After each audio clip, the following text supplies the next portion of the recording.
The Trump-Mamdani meeting just shows how grossly incapable and incompetent most people are online of judging basic human behavior.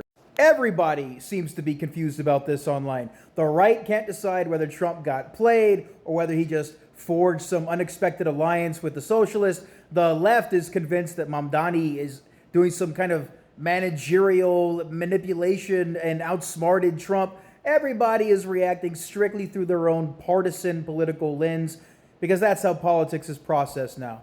Not through observation, but through projection. And I think that's where the core misunderstanding comes from, because nobody's actually talking about what actually happened in the room.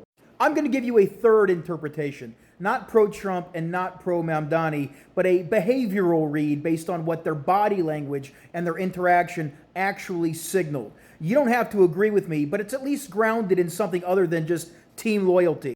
Let's start with Trump, because Trump is probably the most emotionally legible public figure in American politics. When he's annoyed, agitated, or just merely tolerating somebody, you can see it instantly. He stiffens up, he clamps down his jaw, he gets that clipped tone to his voice, the arms usually fold, the head tilts, he stares very hard. There's no mystery to it, and none of that was there in that meeting with Zoran. Standing next to Mamdani, Trump was relaxed, shoulders loose, voice very easy, smiling, even laughing, almost giddy. He reached out and touched Mamdani's arm. He does that patting thing that Trump does, but he only does that when he feels comfortable and completely comfortable, and frankly, a little dominant in a paternal type of way. That wasn't hostility. It wasn't him manipulating. It wasn't tolerance. That was Trump feeling genuinely at ease. If anything, he looked like somebody welcoming a younger guy into a much bigger arena. Now, contrast that with Mamdani. Most people only heard what he said, but they didn't actually watch how he stood. His delivery was sharp. He's good at flipping on that articulate public service cadence, but the nonverbal signals told me a little bit of a different story. He was very tight in his torso.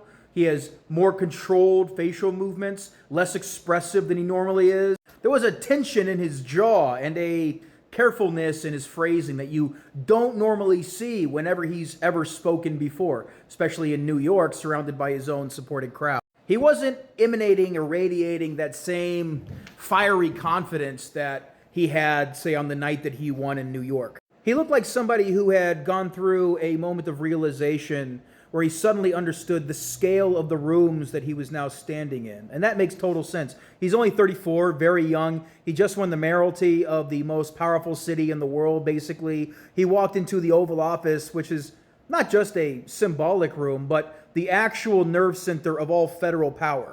New York City isn't just a city, it's a global node for finance, intelligence, organized crime, transnational capital, geopolitical influence. Trump understands that world intimately. He's not a cartoonish buffoon like a lot of you seem to think he is.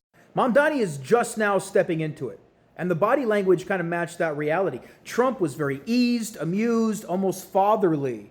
Mamdani was sharp on the mic, but he was physically restrained, and he's kind of processing the weight of the new terrain that he had just entered. Trump had to jump in and save him twice, and he didn't have to do that. He could have let Mamdani basically flounder in front of the really biased, messed up questions that the reporters were trying to get a dramatic moment out of them. Trump stepped in and saved him. He didn't have to do that. And none of this means that they're allies or buddies. All the people saying that don't know what they're talking about. None of this means either of them won the meeting or even thought that they won that meeting. It means that this wasn't a simplistic exchange that everyone is projecting onto it. The right saw Trump defend a socialist, and they were basically short-circuiting. The left saw Mamdani holding his own and declared victory. But both sides are missing the human dynamics there. This wasn't like ideological theater like you were expecting to see going in.